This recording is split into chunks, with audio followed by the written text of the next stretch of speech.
আপনাদের সুবিধার্থে ladies toilet, gents toilet এবং পানীয় জলের সুবন্দোবস্ত রেখেছেন আমাদের কন্টেনারের পিছনে, আপনারা ব্যবহার করতে পারেন। যদি কোনো দর্শনার্থী দান করতে ইচ্ছুক হন তাহলে আমাদের পুজো মণ্ডপের ভেতর দান পাত্র রাখা রয়েছে, সেই দান পাত্রতে আপনারা দান করুন।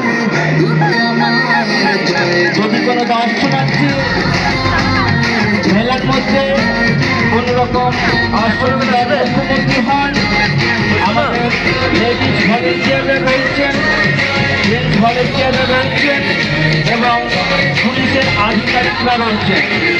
ওনাদেরকে আপনারা বিষয়টি জানান, ওনারা আপনাদেরকে সহযোগিতা করবেন।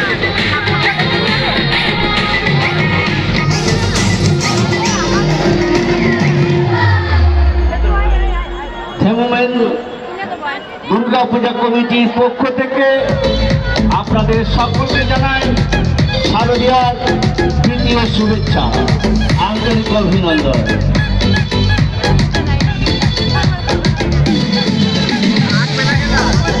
সমস্ত দর্শনার্থীর কাছে আমাদের একান্ত অনুরোধ, আপনারা যারা 2 হুইলার বা 4 হুইলার নিয়ে আসছেন, আপনারা রাস্তার ধারে বাইক পার্কিং করবেন না। আমাদের পার্কিং এর জন্য নির্দিষ্ট জায়গা করা হয়েছে, সেখানে আপনারা গাড়ি পার্কিং করবেন।